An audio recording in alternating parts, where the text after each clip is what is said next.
richest man in the room asked a question no one could answer, silence swept over the crowd until a voice from the back broke the stillness. "Ladies and gentlemen, he's here." The words escaped the mat's lips like a secret nobody expected to hear. But in that grand ballroom, secrets travel fast. Crystal glasses froze mid-air. Forks paused on plates. Every gaze shifted toward the entrance of the Marlowe estate's opulent hall. There stood a man whose presence alone could hush a room without uttering a word. Sheikh Omar Ali, billionaire oil tycoon and investor. A name that carried power beyond what most in the room could even comprehend. He didn't simply walk in. He glided, clad in flawless traditional Middle Eastern attire, the white thobe flowing like royal silk. His gutra headpiece, held perfectly by a sleek black egal, crowned his commanding presence.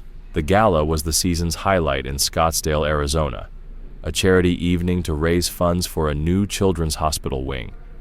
A night where old fortunes mingled with new influencers, all pretending their generosity wasn't just a subtle game of connections.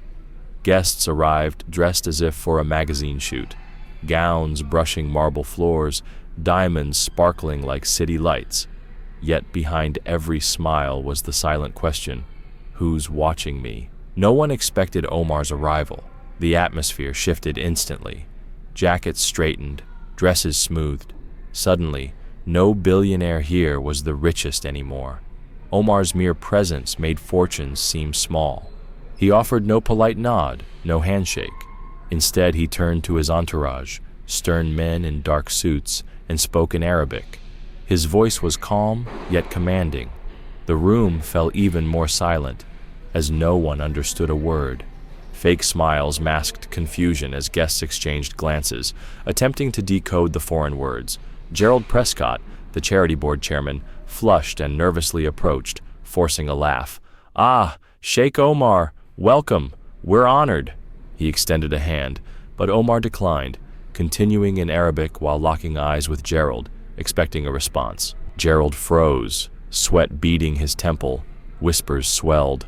"Does anyone speak Arabic?" he blurted, flashing a desperate grin that barely hid his panic. Phones quietly appeared beneath tables, guests frantically Googling phrases, pretending to check messages. The spectacle was a tangled web of wealth and uncertainty. Then, near the buffet where no one looked, someone understood.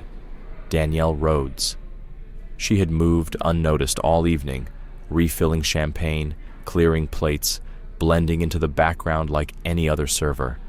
Danielle didn't belong to this world of luxury or whispers. In her crisp black uniform and sensible shoes, with a name tag no one cared to read, she was invisible, but her sharp eyes missed nothing. When Omar spoke, she tilted her head, hands momentarily still over a tray of pastries. His words were simple, but carried a pointed message. He wasn't making small talk. He was demanding to know where the donation money had gone and why the promised hospital project hadn't even begun. Her heart raced. This wasn't her fight, yet something inside stirred. Across the room, Gerald stammered again, cheeks reddening. Sheikh Omar, English please?" Omar's eyebrows knit slightly. He spoke more Arabic, thickening the tension. The music, once elegant, now felt like a cruel joke. Then Danielle set down her tray. Her legs moved before her mind could catch up. What she said next stunned everyone. Before that moment, before all eyes turned to her, no one had noticed. The Marlowe estate had been a stage of wealth and calculated charm. Imagine chandeliers dripping crystals that caught the candlelight's glow, polished marble floors reflecting designer shoes worth more than most rents, and the faint scent of truffle risotto weaving through the air like a luxurious secret. This gala wasn't just a party, it was a chessboard, every guest a piece, smiles disguised deals, conversations were investments, handshakes were silent contracts, and then there were the invisible ones, staff like Danielle, seen only when glasses ran dry or plates emptied. She'd worked countless events like this, always in the background. Until tonight, Scottsdale was no stranger to events like this. Charity balls, fundraisers, silent auctions, places where the loudest thing wasn't the bids, but the hunger for status. Tonight felt familiar, yet somehow it wasn't. Danielle had been on her feet since 3 p.m., setting tables, folding napkins into swans, and aligning every crystal flute with precise care. Her hands moved automatically, muscle memory from years in service. She didn't hate her job, but it wasn't her dream either. Truth was, Danielle wasn't even sure what her dream was anymore. Life had a way of wearing that down when bills outpaced paychecks. Earlier, she caught her reflection in a mirrored wall. Hair neatly pulled back, uniform spotless. Presentation mattered here, even if most people looked right through her. Until now, the ballroom had become a stage, and Sheikh Omar stood center without effort. Danielle wasn't surprised he showed up. Rumors of a major donor had circulated all night, but she hadn't expected the energy he brought. Omar didn't just look powerful, he radiated authority. And the way he spoke in Arabic, completely unfazed by the awkward tension his words caused, was a power move Danielle recognized, even if no one else did. This wasn't arrogance, it was intention. He wanted to see who would meet him on his level. Spoiler, nobody did. Gerald Prescott, the charity chairman, was visibly sweating. His voice cracked as he called out for a translator, as if one might magically appear. Nervous laughs echoed. Some guests pretended to follow along, while others furtively pulled out their phones, fumbling with translation apps under the table. Danielle could almost hear their thoughts. Why won't he speak English? Doesn't he realize where he is? But Omar knew exactly where he was, and Danielle understood every word. She'd learned Arabic years ago, not in school or for any gala, but because life had taken her there. A chapter she rarely spoke of, and that no one here could imagine. Her fingers tightened around the tray, knuckles whitening as Omar's words echoed in her mind. Where was the accountability for this project? Millions had been promised, yet no progress had been made. That wasn't small talk. It was a demand, and no one else understood. Her heart pounded like a drum. She could ignore it, stay invisible as always, just refill glasses, clear plates, keep smiling that polite smile no one noticed.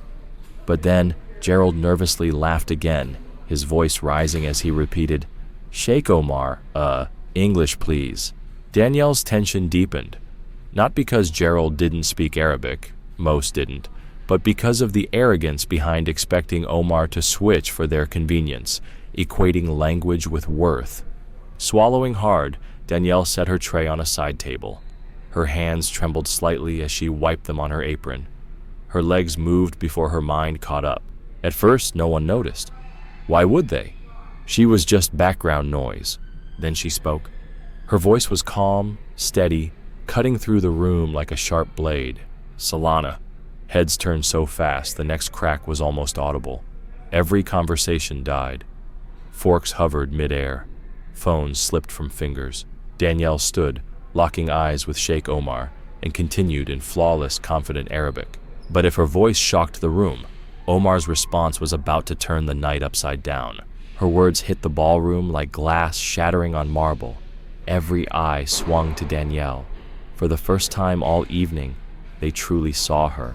Not the uniform, not the name tag, but her. And if looks could scream, the silence was shouting, "Who is she?" Danielle didn't flinch. Her gaze remained steady, respectful but firm. "You're asking about the funds, yes? About why the hospital construction hasn't started?" Omar's brows lifted, a flicker of surprise, then curiosity. He answered in Arabic, his voice so commanding even the chandeliers seemed to bow. "Namaha." "Yes, that's correct. Can you explain?" The room froze again. Omar wasn't speaking into empty space anymore. He was having a full conversation with the maid.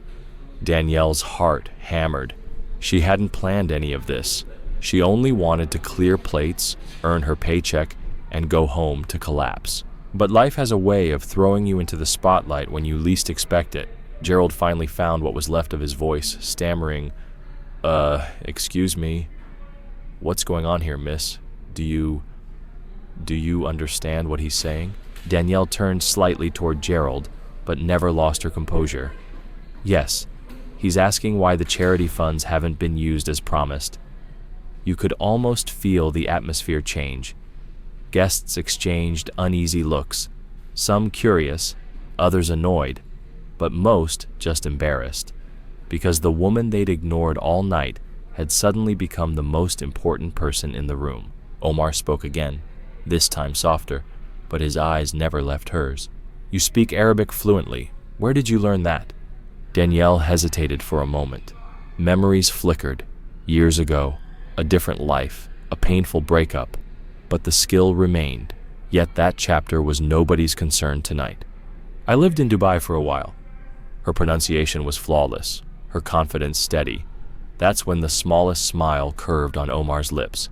Not mocking or arrogant, but genuinely intrigued. Whispers spread like wildfire. Did she just say Dubai? She lived there? Who is this woman? Phones came out. Not for translation this time, but for recording. This was the moment destined to go viral by morning. A billionaire speaking Arabic at an American charity gala, answered not by the CEO or the board chair, but by the maid. Desperate to regain control, Gerald cleared his throat. Miss Rhodes, Danielle, is it? Thank you, but we'll handle this from here. His dismissive wave said, You've done enough. Go back to your place. Danielle felt the weight of those unspoken words, the same message she'd heard all her life. Stay in your lane. She glanced at Gerald, then back at Omar, who waited patiently. And something inside her shifted. For the first time in years, someone wasn't looking through her. Omar was truly seeing her. She squared her shoulders and translated Gerald's weak excuses in Arabic, her tone neutral, even though the words tasted bitter. He says, There have been delays, but everything is under control. Omar's eyes narrowed. His next words twisted Danielle's stomach. Gul Hakika, is he telling the truth? Danielle hesitated, feeling the pressure of two worlds pressing down. The safe choice was to lie, to keep her head down, to pretend all was well. But safe choices never change anything. She inhaled slowly and replied, barely above a whisper, but clear enough for Omar. La, number.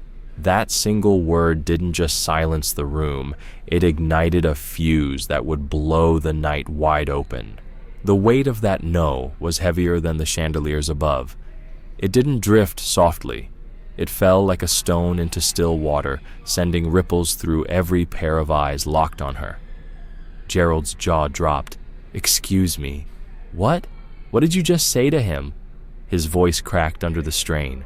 Danielle didn't flinch. Her voice steady but pulse racing, she turned slightly toward Gerald. I told him the truth. Everything is not under control. Gasps fluttered like startled birds. A woman in a silver gown covered her mouth. Someone whispered, Oh my God. Phones lifted, recording every angle of this collision between status and truth. Omar didn't blink. He studied Danielle with sharp, calm eyes, like a man who had waited all night for honesty. Then in Arabic, he asked again, Tell me, why do you say that? Danielle swallowed hard, palms slick, heart pounding fiercely. She owed this room nothing, but Omar asked her directly. And that acknowledgement stirred something in her voice. Because I overheard them in the kitchen. The project hasn't even started. The money is missing or spent elsewhere. Silence was absolute. Every eye turned to Gerald, their gazes cutting through his practiced smile like blades. His face shifted through shades of crimson, pale, and a purple Danielle had never seen.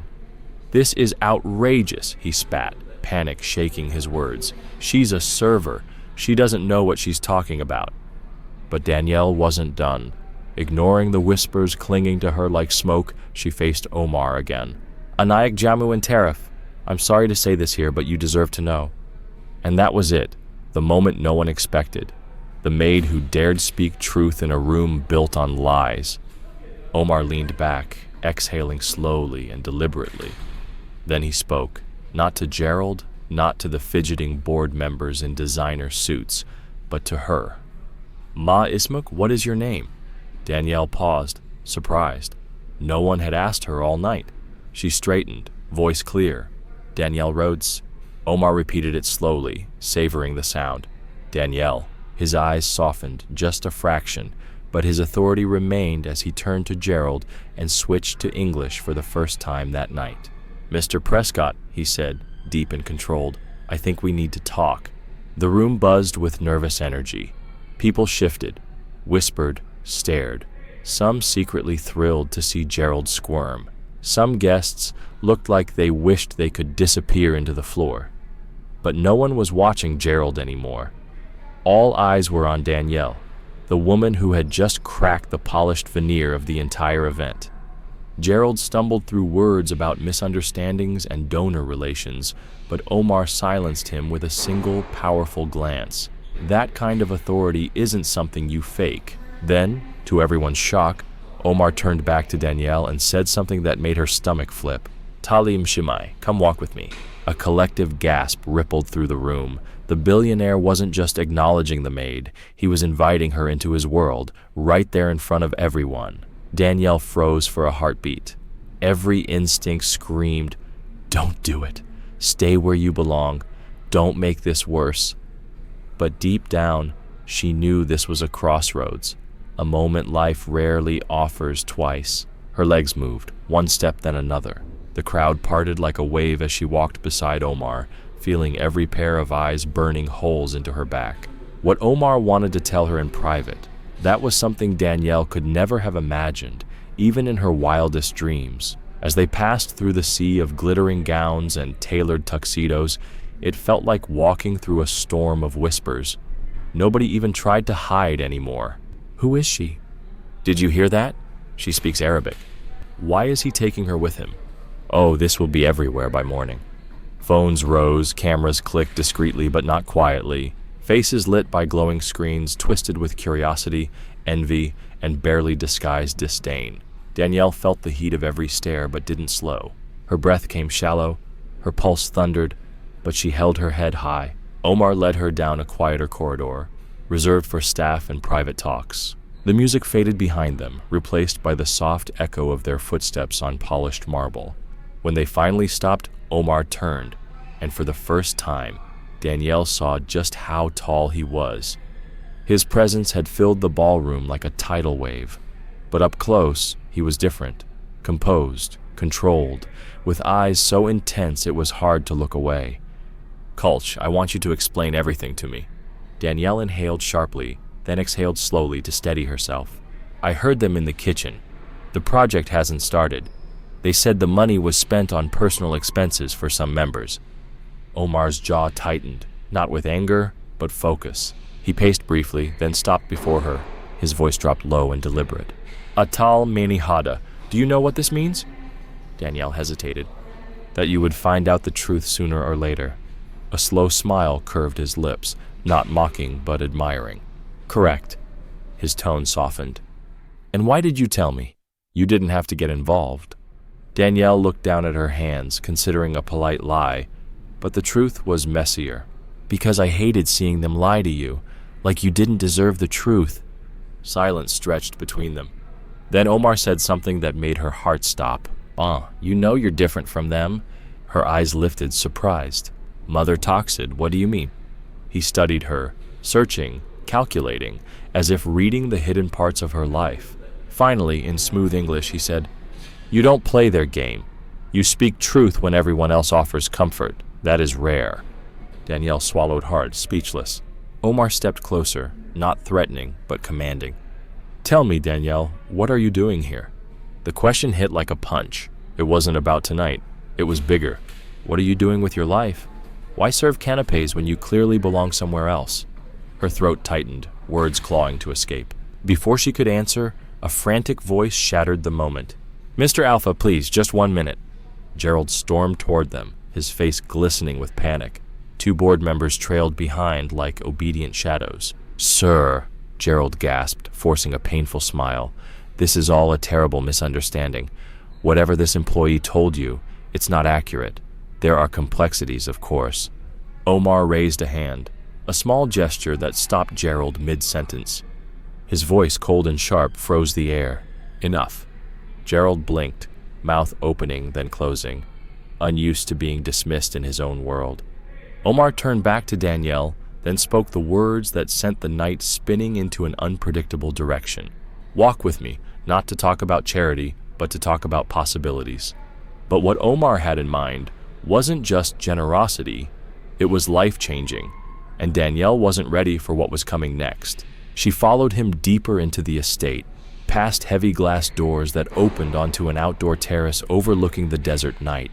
The distant city lights of Scottsdale twinkled softly, but out here, it felt like another world, quiet, vast, beneath an endless black sky dotted with 1,000 silver stars. The cool night air brushed against her skin, but she barely noticed.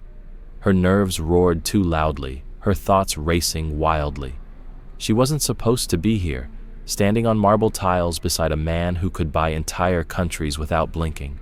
She was a maid, a part-time server balancing overdue bills and student loans that never seemed to shrink.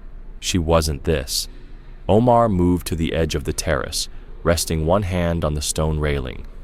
His back was to her at first, his pristine white thobe flowing gently in the breeze, like a scene from a movie. When he turned, his face was calm but unreadable, a poker face shaped by decades of power plays. "Sit," he said simply, gesturing toward a chair near a table dotted with half-empty champagne flutes. Danielle hesitated for a fraction of a second, then sat, heart racing, hands gripping her knees beneath the table like anchors. He studied her, not like the men in the city who sized her up as an object, but like someone peeling back layers, trying to see what was hidden beneath. "Do you know why I came tonight?"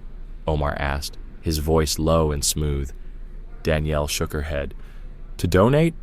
He chuckled quietly. "Not exactly. Money is easy. Trust is not. I came to see if these people were worth mine." Her throat tightened. She thought about Gerald, the bored whispers in corners, the hungry, desperate, dishonest looks aimed at Omar. Then she thought about herself, standing invisible with a tray in her hand, until one choice changed everything. "Looks like you got your answer," she murmured. Omar leaned forward slightly, resting his arms on the table, eyes locked on hers with an intensity that made her chest feel too tight. "Yes," he said, and it wasn't the answer they wanted. Danielle swallowed hard. "So what happens now?" He tilted his head. "What happens now depends on you." Her heart stopped for a moment. "Me? Yes. You spoke when you didn't have to. You told me the truth when everyone else stayed silent. That means something to me." She blinked, trying to absorb the weight of his words. "This wasn't a compliment. It was an invitation." Omar continued, measured and deliberate. "I need people like that. People who understand loyalty, who aren't afraid of honesty. People who can move silently when it counts and speak when it matters. Do you understand what I'm saying?" Danielle's pulse throbbed in her ears. Was he offering her a job? A chance? A way out of the grind she'd been stuck in for years? "I think so," she said softly. He nodded slowly. "You have a sharp mind, Danielle, and you speak Arabic better than most diplomats I've met in Washington. That's not luck, it's experience. You've lived. You've seen things most people in that room couldn't imagine, and that is value." Her throat tightened again, heavier this time. This was hope. Dangerous, blinding hope. "So," Omar said, his voice dropping into a tone that was both challenge and promise, "what do you want? To keep serving plates in rooms full of people who never see you, or do you want something more?" Danielle stared at him, the weight of that question pressing on every bone. She thought about the bills on her kitchen counter, the car barely hanging on, the dream she'd buried beneath shifts and survival. Her lips parted, ready to answer. But before she could speak, the glass doors behind them burst open. "Sir," it was Gerald again, breathless, his face flushed from chasing after them. Two men from the board flanked him, their expressions a mix of panic and anger. "We really need to resolve this privately, away from the staff." The way he said staff made Danielle's stomach tighten, but Omar didn't even glance at him. His eyes stayed locked on Danielle, as if Gerald didn't exist. Think carefully, Omar murmured in Arabic so softly it was almost a whisper. Small decisions make the biggest difference. Danielle's fingers curled against her knees because deep down, she already knew her answer. But before she could speak, Omar made an offer that would change her life forever. And it wasn't just about money. The night hung heavy with suspense, each second stretching taut like a wire. Danielle's lips parted to answer, but Omar gently raised one hand, stopping her, not to dismiss, but to take control. "Before you speak," he said, his voice rich and steady, "let me make this simple." He leaned forward, palms resting on the cool marble table, and what he said next made the world tilt on its axis. "I want you to come work for me, not as staff, not as an assistant, as an advisor, someone I can trust when I cannot trust anyone else." Danielle's breath caught. "An advisor?" Omar nodded once. "I handle negotiations that span continents, deals worth billions. People smile to my face while plotting against me behind closed doors. I need someone who sees through that, someone who has nothing to gain by lying to me. Tonight, you proved two things. You speak truth, and you stand strong under pressure. That is worth more than money." Her mouth went dry. She wasn't sure if she was still breathing. "But why me? You don't even know me." A flicker of a smile touched Omar's lips. "That's where you're wrong. I know all I need to. You've worked hard in silence. You live outside their glass towers, so you understand the world as it is, not as it pretends to be. And above all, Danielle," he paused, his tone sharpening like a blade, "you speak when it matters. Most people never do." Behind them, Gerald sputtered, words spilling like marbles on a tiled floor. "Sir, this is insane. She's a server. She doesn't belong in your world. She doesn't have what it takes." Omar's voice cut through the night like thunder, calm, controlled, but absolute. "Enough." Gerald went silent, his face draining of color. Omar turned back to Danielle, eyes locked on hers with the weight of gravity. "You will start in Dubai, 1 year. I'll cover everything, housing, travel, security. Your salary will be generous." "How generous?" she asked before she could stop herself. His smile widened slightly, clearly appreciating the boldness. 7 figures. Danielle's knees nearly gave way. A year ago, she was rationing groceries just to pay her electricity bill. And now, a billionaire was offering her a future she hadn't even dared imagine.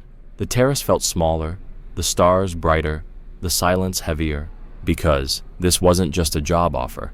It was a door swinging open to an entirely different life. "Think about it," Omar said softly, like velvet over steel. "But don't take too long. Opportunities don't wait." Danielle stared at him, heart pounding so loud she thought the night itself could hear. Then slowly she nodded, not because it was safe or well thought out, but because for the first time in years, something inside her whispered louder than fear, "You were meant for more." Behind them, Gerald's voice cracked, like a man watching his empire slip through his fingers. "You can't just take her." Omar turned slightly, words cool as ice. "Watch me." And just like that, the game changed forever. Danielle didn't know what the next year would bring. Power, danger, respect, or betrayal. But one thing she knew for sure, she would never be invisible again. Because sometimes one small decision, one word, one truth can turn an ordinary life into something extraordinary. Never underestimate the power of integrity. In a world full of performances, authenticity isn't just rare, it's unstoppable. If you believe honesty can change lives, share this story with someone who needs to hear it today.